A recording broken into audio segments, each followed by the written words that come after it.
Now, with views you can trust and opinions you cannot ignore, the State of the Nation, next on Derana 24.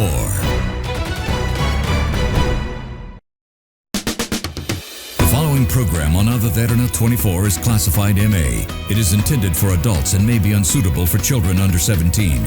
It may contain crude, indecent language, explicit sexual activity, graphic violence, or political ideology. Viewer discretion is strictly advised.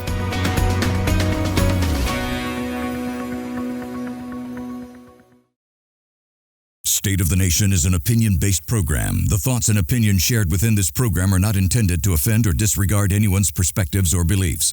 We aim to foster open dialogue, encourage critical thinking, and explore thought-provoking subjects. Recognizing the importance of diversity and inclusion, this program welcomes all viewpoints and cherishes the right to express them freely. This program also contains the opinions of the participants and does not reflect the views and beliefs of the Derana Media Network. The network believes in a safe space for all ideas to be expressed and on its duty to create such a platform for free speech. Viewer discretion is strictly advised.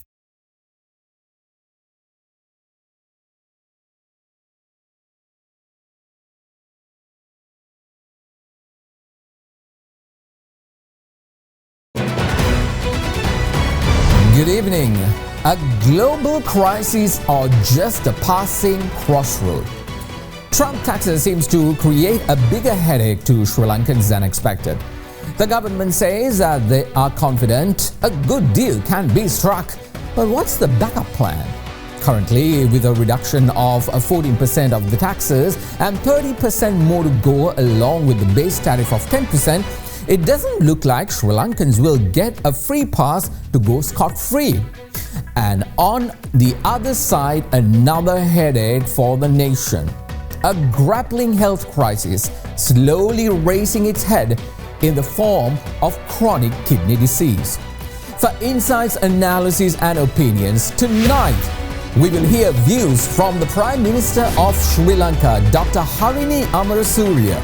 And later I'll speak to the Minister of Labour and Deputy Minister of Economic Development, Professor Anil Jayantha Fernando, Associate Professor of Economics at the Denison University in Ohio, USA, Professor Fadhel Kaboub, former Minister of Education, Susie Premajayantha, former Minister of Public Security, Rear Admiral Sarath Weerasekara, Deputy Chairman of the Joint Apparel Association Forum, Felix Fernando, and Specialist Nephrologist at the University of Colombo, Professor Eranga Wijewickrama.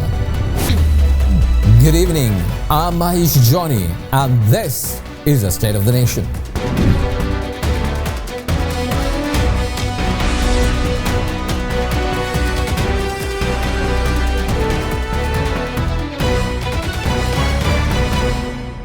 And a warm welcome everyone to the State of the Nation. Thank you very much for joining us tonight as well. We have a lot to get through with regard to our nation's economy, and then there's a health crisis, and of course, what is Trump tariff gonna do to this economy? Will it give us a double whammy along with the IMF taxes? A lot to talk about, so let's get started. Well, as we come on the air tonight, we Sri Lankans needs to ponder on a straightforward question, one we've been asking over and over again. Who's truly in charge? Who's really in control? Who's really steering our economy, our society, our international relations, or any other issue that affects you and me as a nation? Are we genuinely a sovereign nation? Or are we merely a pawn of a larger unseen force that controls every part of our lives? The reason I'm asking this is pretty simple. This government came into power with promises of leading the country to prosperity and avoiding the mistakes of previous administrations. Yet it seems they're repeating the same errors. The promises have become as elusive as a mirage in the desert. Today, the government has succumbed to the demands of the International Monetary Fund, resulting in a 15% hike in electricity prices and a couple of other new taxes. Months prior to elections, electricity prices goes down, and then once elections are over, now we have to listen to the IMF and put them back up. Just several weeks ago, Energy Minister Kumar Jakudi told Parliament, and I quote, we are actually aiming to provide electricity to households as well as industries at the lowest possible cost. This remains a primary objective of the government, according to the minister. However, that lowest cost came with a 15% price hike. And just in the past week, the government announced that the tax breaks promised for the Port City Colombo project will end in order to keep a commitment to the IMF, meaning doing what the IMF says. They use buzzwords like streamlining, structuring, but we all know what's happening. This is going to put a business that's worth to Sri Lanka closer to $1.4 billion in jeopardy. Why? Well, the IMF said so. Haven't we seen this drama before?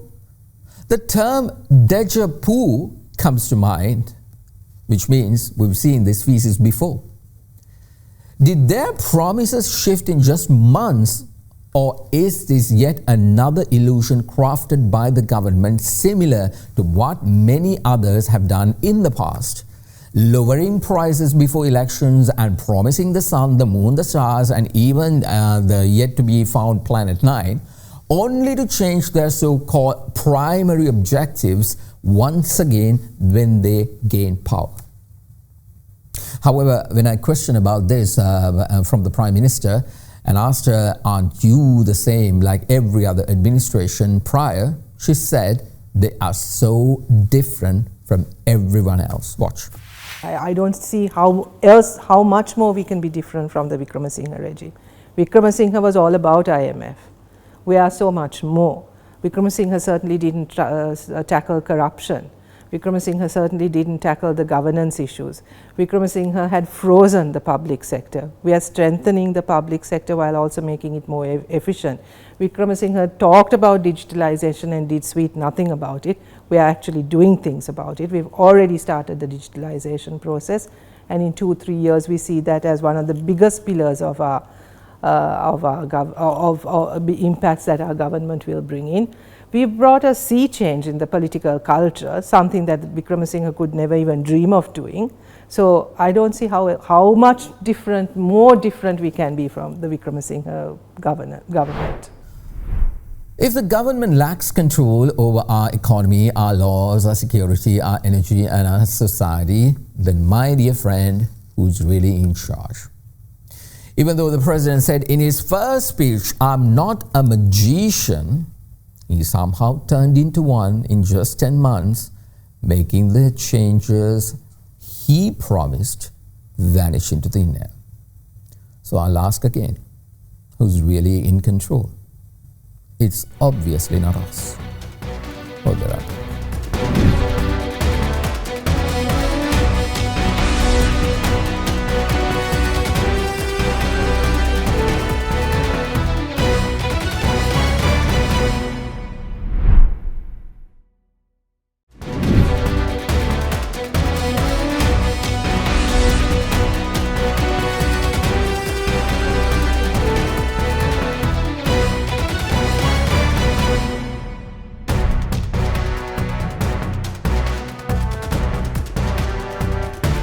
Welcome back everyone to the State of the Nation. In our lead story tonight, Trump tariffs and Sri Lanka's economy.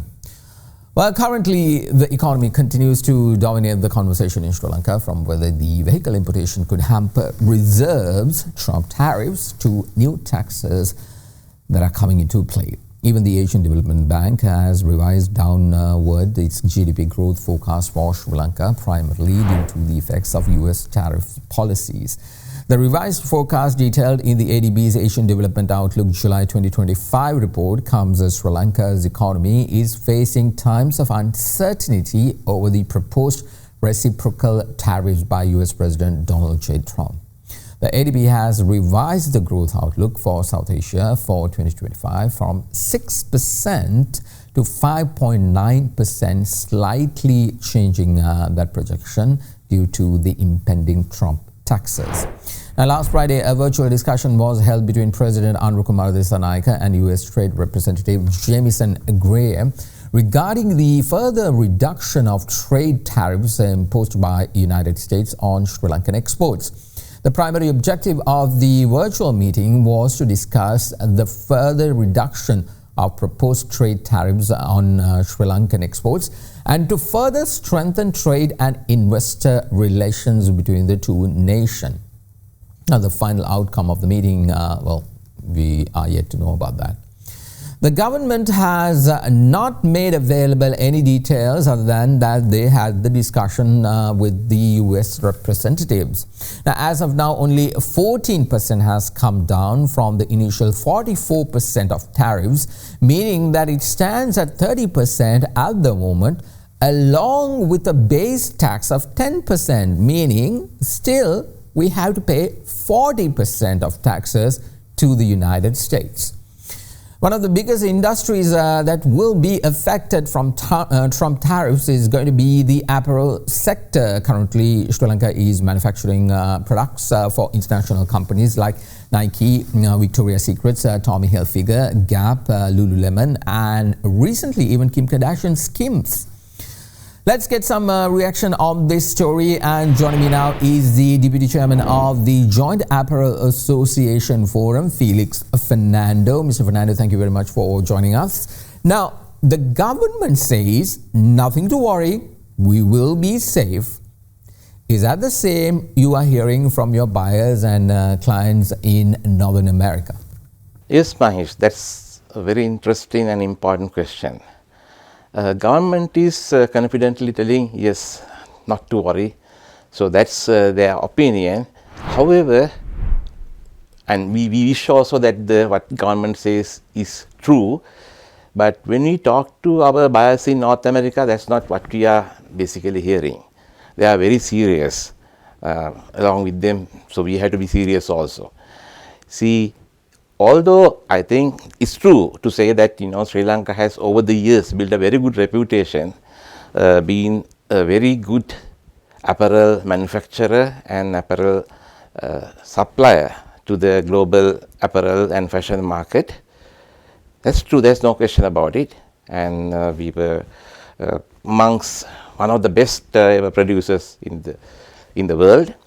But the buyers nowadays are not only worried about the quality and the delivery. They are really concerned, price sensitive, because end of the day, we are selling to the buyers, in the sense of middle agents, brokers, whoever, the brands, not to the end consumer. The question lies with how much power that the buyer or the brands have with them to transfer these additional tariff to the consumer.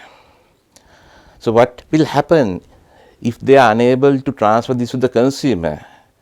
They can't compete, because the market demand will become slower.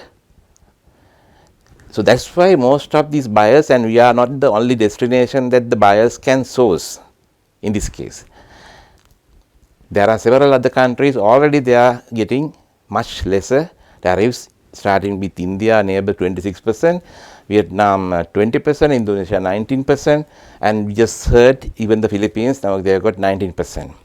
So that's 10% difference between us and them is a significant pricing factor.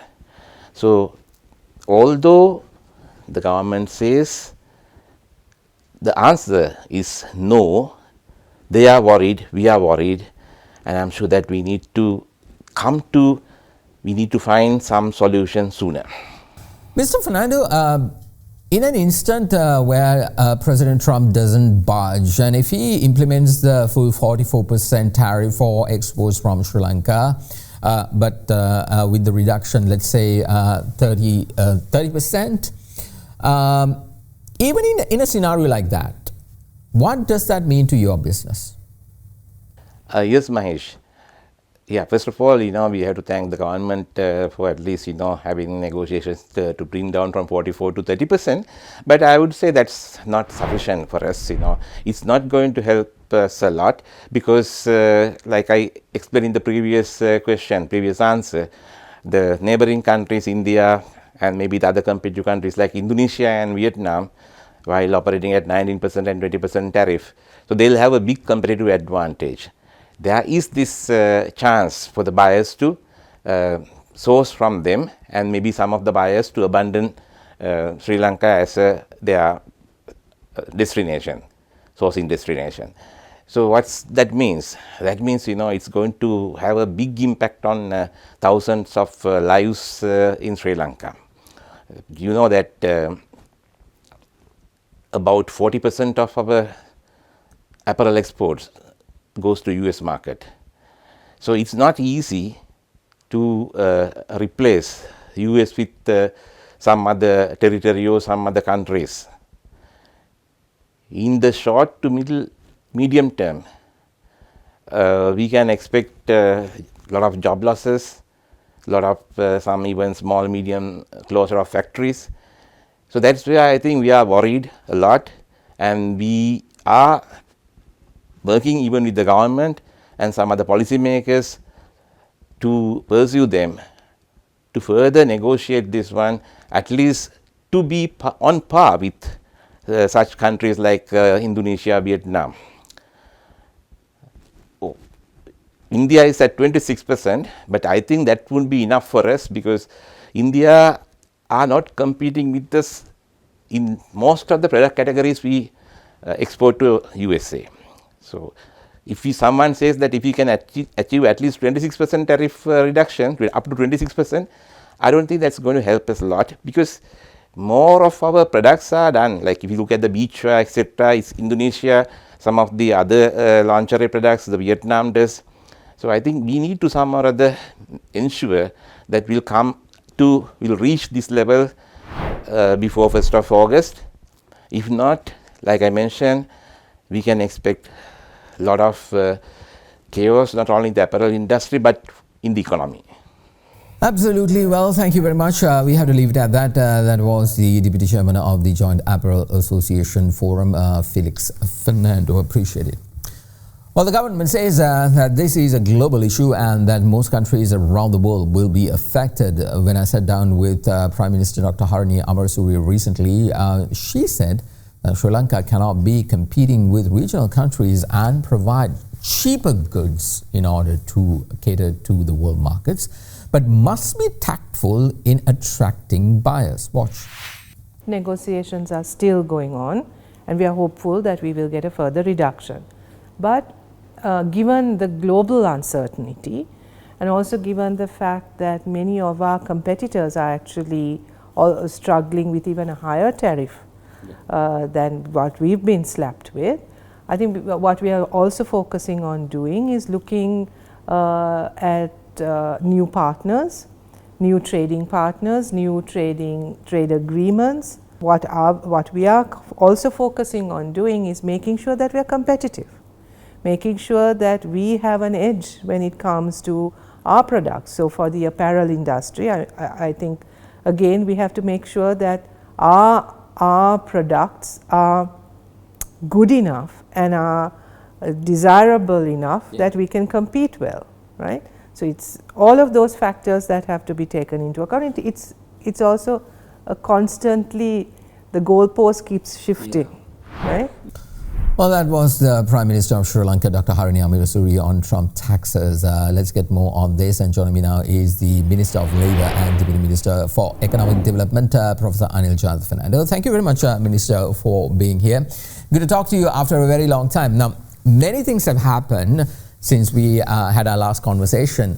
But one of the things we've talked earlier, and it's still on the pending list, is what the government is doing regarding the upcoming Trump tariffs.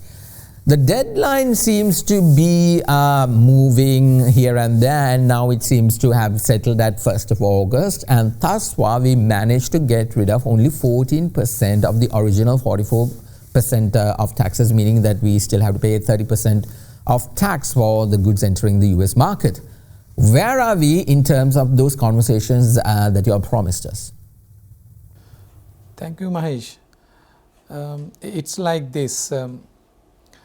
This US tariff issue is not something unique between United States and Sri Lanka, and it is not something that Sri Lanka alone should find a solution. So, this is a global situation originated as a result of the United States trade policy. So, from the very beginning, once the United States announced its tariff policy, we promptly reacted to that by appointing an expert committee. Several discussions were there. Finally, a committee consisting of government officials was appointed to formally engage with respective organization, mainly United States Trade Representative Office, the heads and other the representatives. Discussions continued. In fact, the 30% tariff announcement by the President of the United States is a result of ongoing discussions.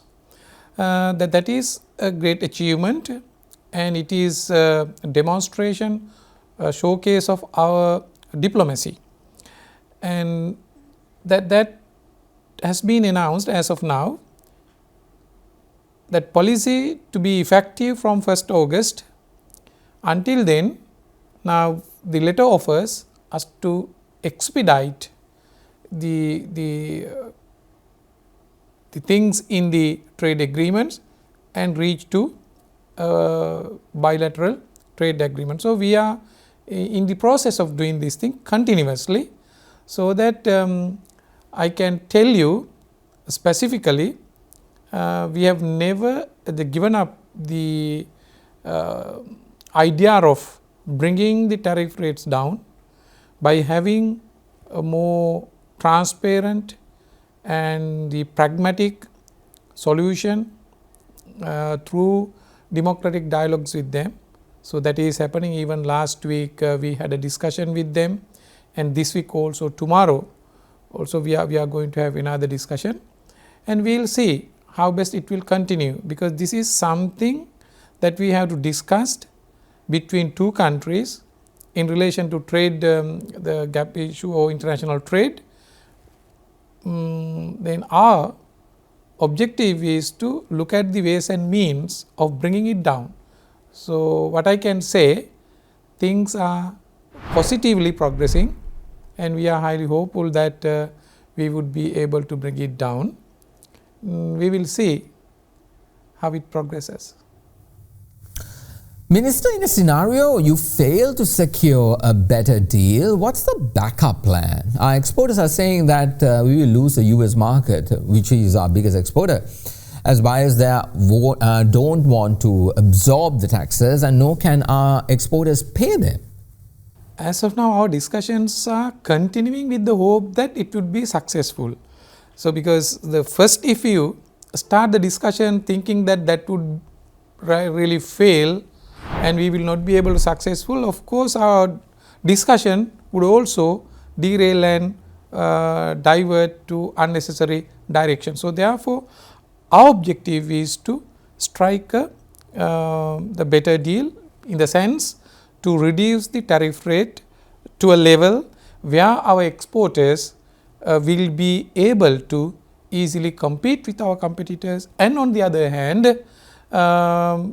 the demand for the goods that we export to the United States will not be really affected, because some of the goods, in addition to the tariff, they are price sensitive, and the price elasticity, consumer behavior are also there.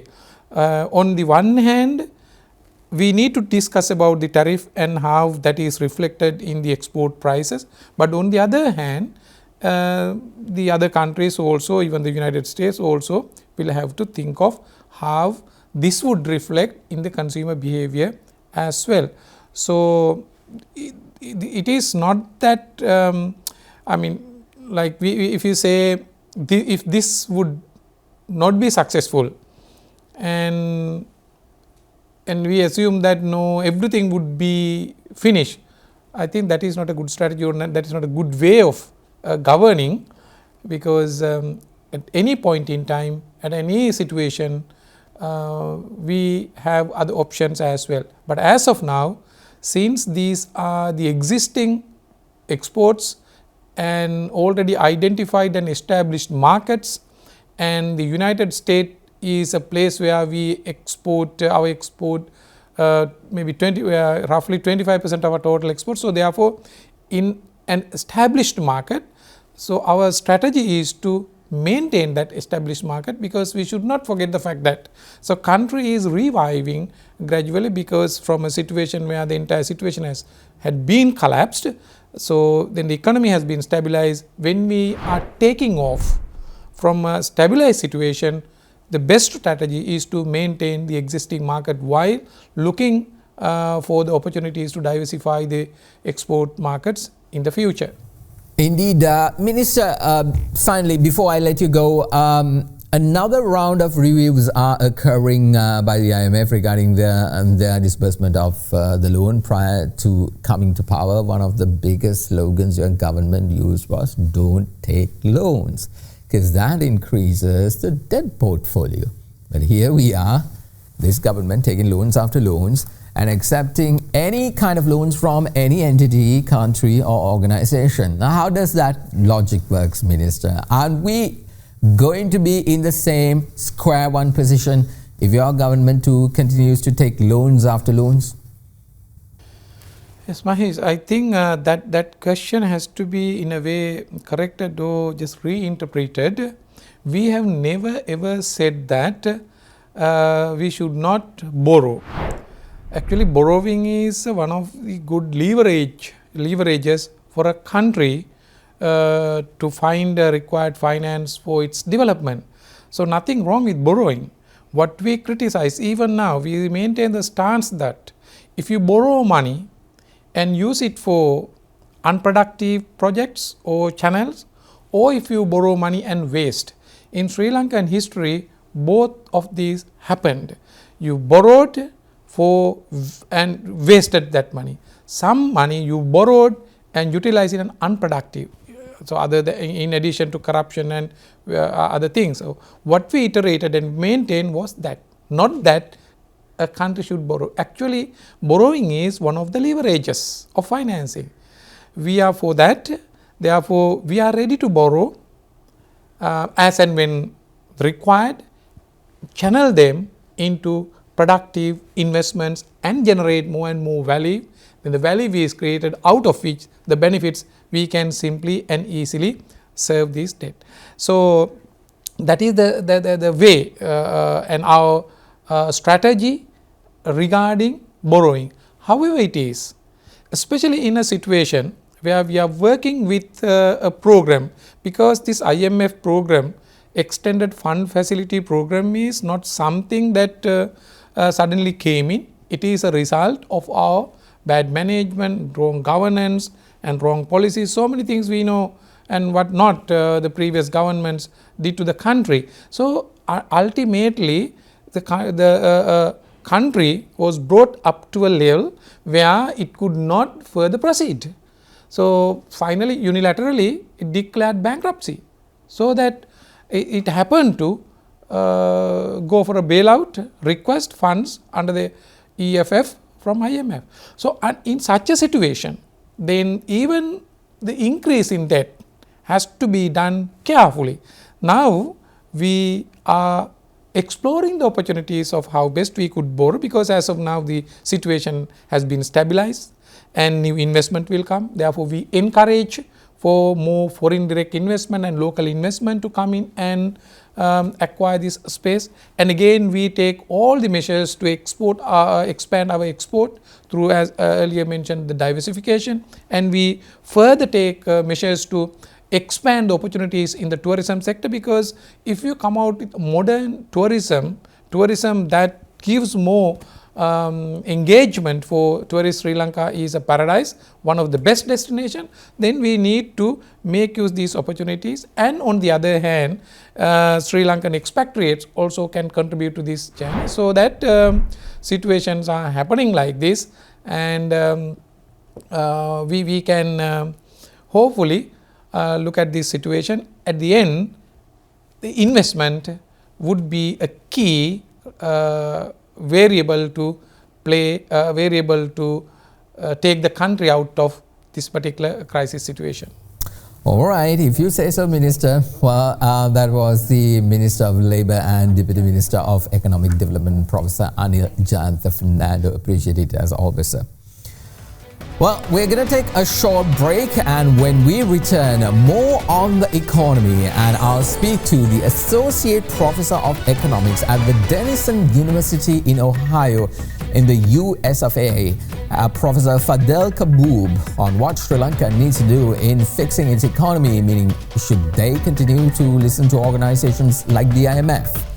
And later, I'll speak to the former Minister of Education, Susie Premajayantha, on the new educational reforms. This is the State of the Nation. Back in a moment.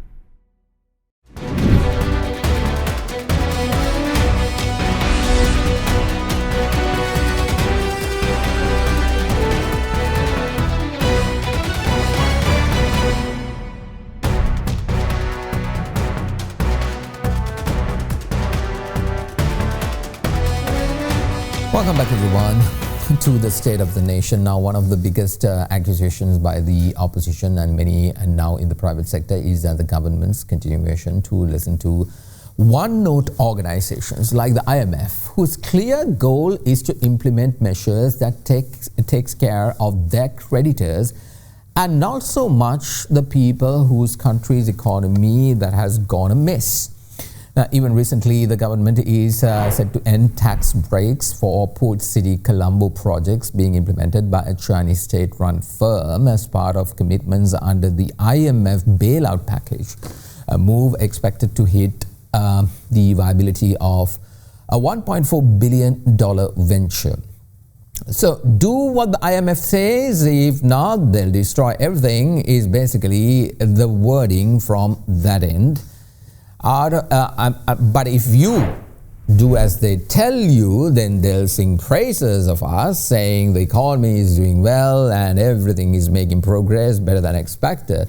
But cross them and find out everything is going to go completely haywire.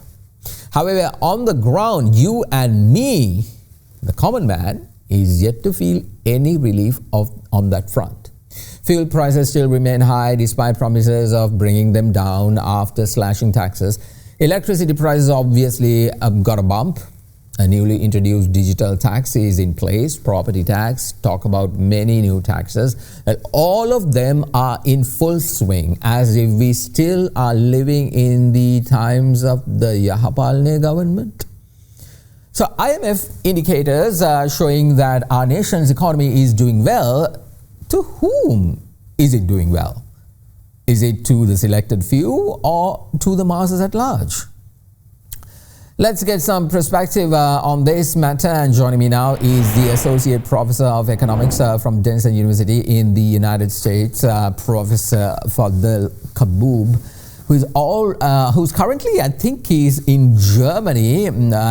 He's also the president of the Global Institute for Sustainable Prosperity and also the author of a very interesting article regarding how the global South nations that are in debt can come together to solve the issue posed by Western nations. Professor, an honor indeed to speak to you tonight. Thank you very much for being here. Now, first, let me ask, in a recent podcast, I believe you said that organizations like the IMF has no interest in making a country's economy healthy, and more importantly, does not care about it at all. Can you please explain as to why you think that? Well, thank you, Mahieash, for the question and for the kind invitation. So when you think of the IMF, the International Monetary Fund, the World Bank, both institutions created during colonial times, when most of the global south was still colonies to the British Empire, the French Empire, and so on. These are organizations that were created for colonial purposes within a framework of a colonial economic architecture. And to be very clear, colonial economic architecture was not designed for development. It was not designed for the sustainable development goals. It was not designed for human rights or even for democracy. Colonial architecture was hierarchical, abusive, extractive, non-democratic. So when you look at the track record of the IMF, for example, with many countries in the global south, my country included, your country included, you realize that many of our countries have been essentially following the prescription, the economic policy prescription of the IMF for decades. Micromanagement of IMF conditionalities has been dictated for decades. And you realize that if a country, after decades of following these prescriptions, is still stuck in a debt trap, it has to mean one of two things. It's either that the IMF is simply incompetent and is unable to deliver development and change and economic transformation, or it's intentional economic entrapment. It can't be anything else. Either way, it means the failure of the IMF to deliver economic transformation for countries in the global south means that we have to reject the economic policy framework, whether it's intentional entrapment or incompetence. It means you have to think about a different model of economic development that is different from what the IMF has been dictating. And to be very clear, the economic architecture that was designed during colonial times, as I described earlier, was designed to impose a particular role on the global south. And it can be summarized in three basic points. Number one, the global south was supposed to be the place for cheap raw materials for the industrialized world. We still play that function to this day. Number two, the global south is supposed to be the consumer of industrial output and technologies from the global north. And we still play that function to this day. And number three, and most importantly, we're supposed to be the place where obsolete technologies, assembly line manufacturing that is no longer needed in the industrialized world is outsourced to us under the label of development and cooperation and job creation. But effectively what it does is that permanently locks us at the bottom of the hierarchy, at the bottom of the global value chain. And we still play that function to this day, which means the colonial economic role that was imposed on the global south is still persistent to this day. And the IMF and the World Bank, as major global financial institutions, were never able to undo that colonial economic role that was imposed on us. If anything, they were able to perpetuate exactly the same colonial functions that were imposed on us. And that's what makes them purely colonial institutions to this day. That's indeed an interesting topic for sure. Finally, Professor, if Sri Lanka's case, how can we as a nation, in your opinion, what must we do to get out of this debt crisis we have at hand, and what would be our best way forward towards economic independence and prosperity? As I mentioned earlier, it's very hard for one country at a time in the global south to face all of these major challenges by itself. So when I think of South-South cooperation and solidarity, I think of it as an economic and geopolitical survival strategy, which means regional cooperation with countries that are precisely in the same debt trap, precisely with the same structural deficiencies on the food front, on the energy front, on the manufacturing front, to convene high-level dialogues, meaning not just at the ministerial level, but at the presidential level, to have serious conversations about how can we use the complementarity of our resources and capabilities, our large internal market as regional blocks, in order to strategically undo the root causes of external borrowing, which starts with food deficits, food imports, which starts with energy deficits, and which start with manufacturing deficiencies, the fact that our industrial base has been locked at the bottom of the value chain, and which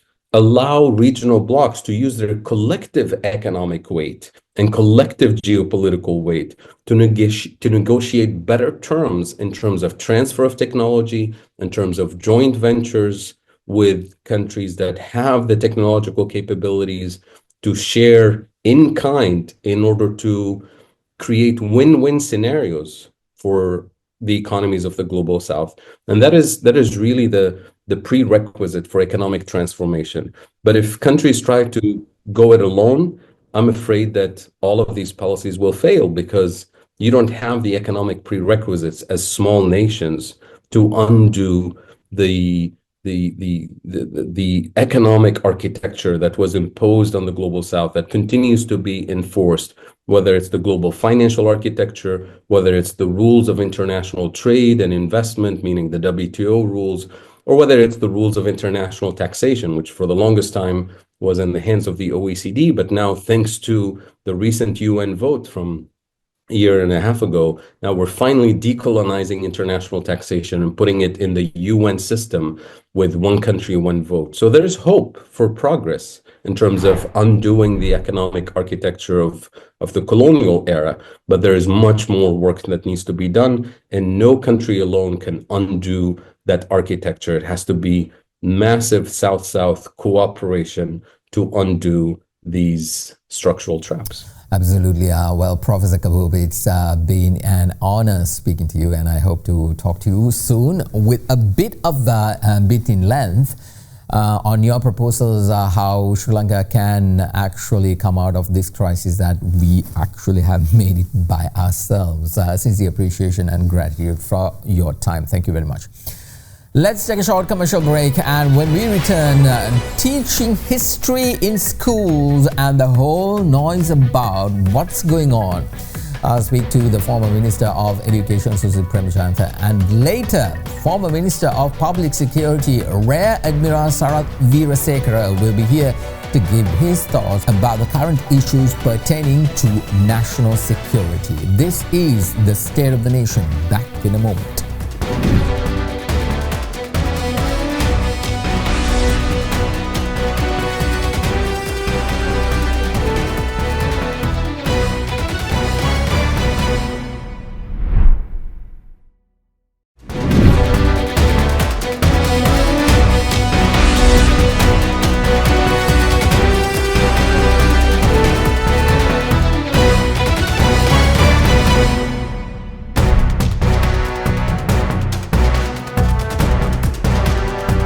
Welcome back, everyone, to the State of the Nation. Now, these days, there's a lot of conversation regarding the new curriculum that's to be introduced to school children, where the government says that would address the need for making our children viable for global job markets. However, despite the whole conversation being about the curriculum as a whole, one key subject, history, has caught the attention, and then there's this whole drama.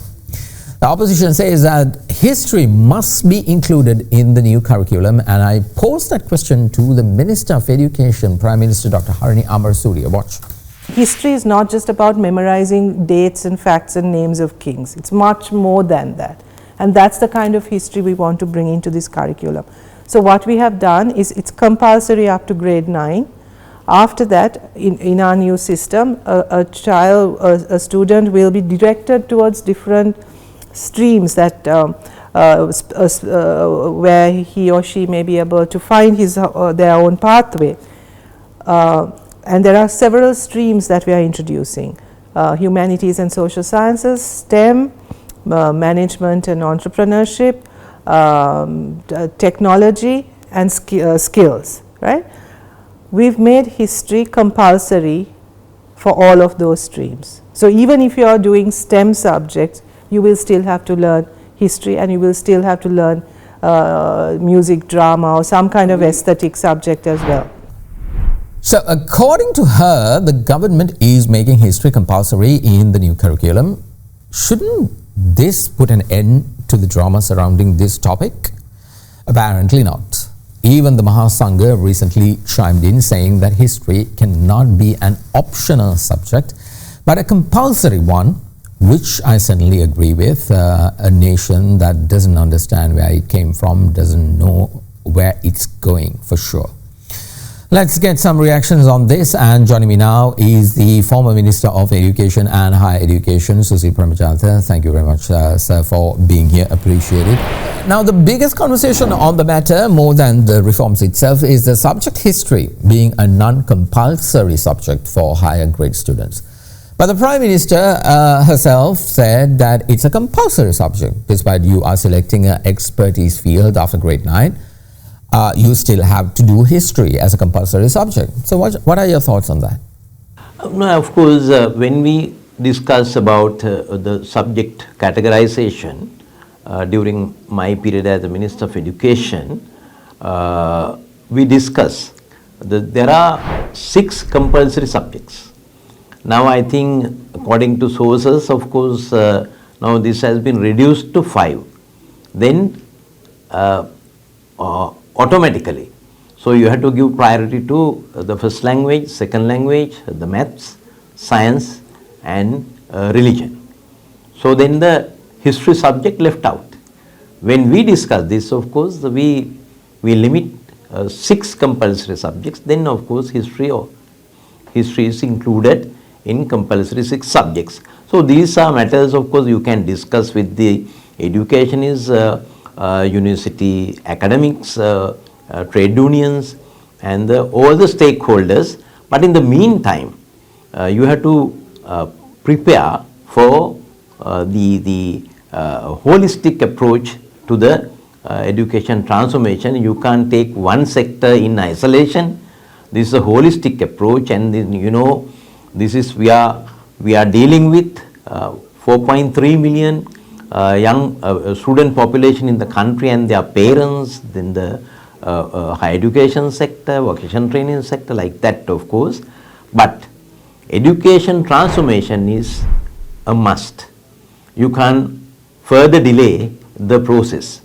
But only thing is you have to discuss all these stakeholders and take the right decision and go ahead with the education transformation process. All right, let's leave it at that. That was the former Minister of Education, Susie Premajayantha. Appreciate it, sir. We're going to take a short break again, and when we return, former Minister of Public Security, Rear Admiral Sarath Weerasekara will be here. And later, I'll speak to Professor Eranga Wijewickrama, who's a nephrologist at the University of Colombo, and talk to him about an upcoming epidemic that might be of an importance to you. This is the State of the Nation. Back in a moment.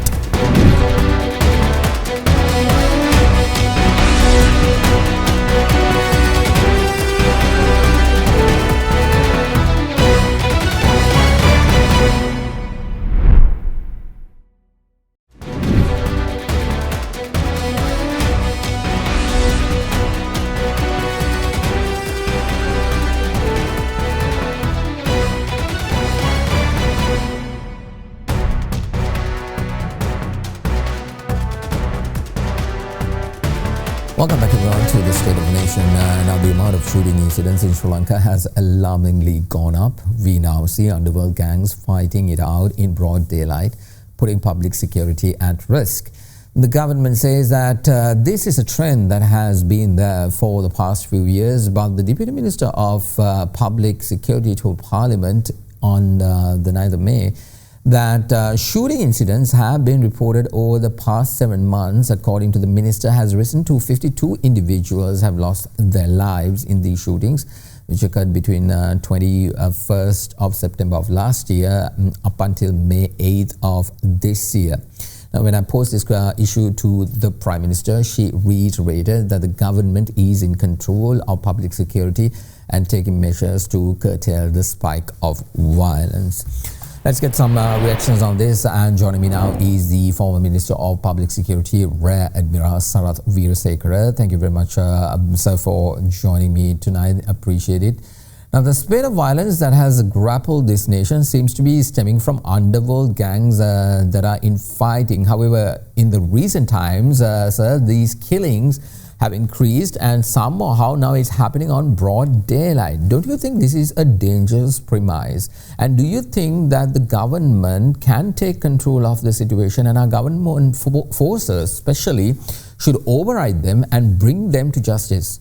However, the government says that this is not a problem that's new, but was in existence, but do say that they are in control.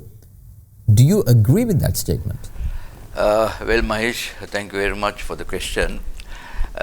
When you say about public security, how do you define public security? Public security is having a situation in the country where the people can do their day-to-day work, move around freely without any fear or suspicion.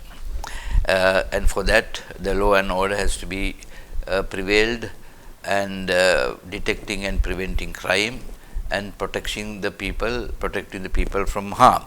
But do we have that situation now? For the past few months, we have had about 78 shooting incidents, and 38 have been killed, and I think the same number of people have been critically wounded. The government just can't say it's a rivalry and it's a fight between the rival gangs and get away with it. So that is their responsibility to have a peaceful environment for the people to move around, because in the crossfire, innocent people are getting killed, the children are getting killed, the women are getting killed, the bystanders are getting killed. So the government is definitely not in control, I can say that, because every day there is an incident, and it's the duty of the government to protect the people. And for that, the law and order people and the intelligence officers must not work in watertight compartments. They must work together to address this menace. And it appears it has gone out of hand, and the government to fake up and take constructive steps to ensure that the people can move around freely without any fear or suspicion. Absolutely. All right, let's leave it at that. That was the former Minister of Public Security, Admiral Sarath Weerasekara. Thank you very much, sir. Well, from one menace to another that's grappling this country, this time around, it's a health crisis that's taking shape in the form of chronic kidney disease. 1 in every 10 adults in the country is affected by kidney disease. Now, that is according to the Sri Lanka Medical Association. Treasurer of the association, Dr. Udana Ratnapala, stated that diabetes and high blood pressure are the primary causes of kidney disease. Joining me now is Professor Eranga Wijewickrama. He is a specialist nephrologist from the University of Colombo, and he has researched on venom-induced acute kidney injury and thrombotic microangiopathy in Sri Lanka. Thank you very much, Professor, for your time. Now, Professor, this recent study by the Sri Lanka Medical Association says that 1 in 10 persons are now falling victim to chronic kidney disease, or CKD. Seems to be an alarming trend. About several years back, when we talked about kidney disease, it was centered around the Rajarat area, especially with the farmers. Seems like this situation has changed. What's the reason for this? Yes, Mahieash. Now, actually speaking, now this particular chronic kidney disease is a big issue in Sri Lanka. Now, earlier people got to know about this because there was this epidemic of chronic kidney disease occurring in north central part of the country, which is also known as CKDU. And that particular condition, of course, there was no identifiable cause. But we are increasingly seeing more and more people with CKD identified in other parts of the country. In fact, there was a study done in Kandy recently, and that showed that about 14% of the adult population in that district was having chronic kidney disease. And we did a similar study a few years back in Western Province, and we found the prevalence of CKD to be about 11% of the adult population. So that means roughly 1 in 10 individuals in Sri Lanka is having CKD, and this is mainly in these parts of the country is due to not due to CKDU, it is due to high prevalence of diabetes and hypertension. And the study that we did in Western Province, we found that about 36% of adults are having diabetes, and similar number is having pre-diabetes, and again about 50% of the adults are having hypertension. So these are the main issues now contributing to chronic kidney disease in the country. So that's what I want to highlight. Indeed, now as you mentioned, diabetes seems to be the biggest culprit here. I understand that bad eating habits and other non-communicable diseases are attributing to a very unhealthy lifestyle. Does this mean that those who have diabetes are going to be CKD patients in the future, or is there a way out of it? Yes, Mahieash. Now, as you mentioned, diabetes is the single most important risk factor contributing to development of CKD anywhere in the world, and the situation is the same in Sri Lanka. So, not everyone with diabetes will get CKD. Actually, roughly it's about 30 to 40% of diabetics will go on to develop CKD, and this is mainly because of poor sugar control and lack of compliance to medications, and also poor lifestyle habits. Now, there are certain myths involved with chronic kidney disease in diabetic people. For example, something that it's because of medications that their kidneys get damaged. This is a myth. If you don't take medications, you get more people going to develop chronic kidney disease. So you should not be scared to take medications, and more important thing is to make sure that you take medications and make sure you control your disease. So that's how you can prevent going into develop chronic kidney disease. And the other important thing is not only diabetes, hypertension, high blood pressure you need to control, and most people don't know their blood pressure. Especially if you have diabetes, if you have hypertension also, that have added risk to develop chronic kidney disease. So you need to make sure that you take medications to control your blood pressure. And also with regard to lifestyle modifications, I think it's important that you need to engage in regular exercise and make sure you cut down your starch, your sugar levels in your food, and also make sure you cut down your salt intake in diet. And also you need to make sure that you avoid taking potential medications, especially over-the-counter painkillers that might cause further kidney damage. So those are the things that you need to be careful. Absolutely. Professor, I quickly want to ask you, if someone is diabetic and is also a CKD patient, what kind of food and lifestyle should they adopt to?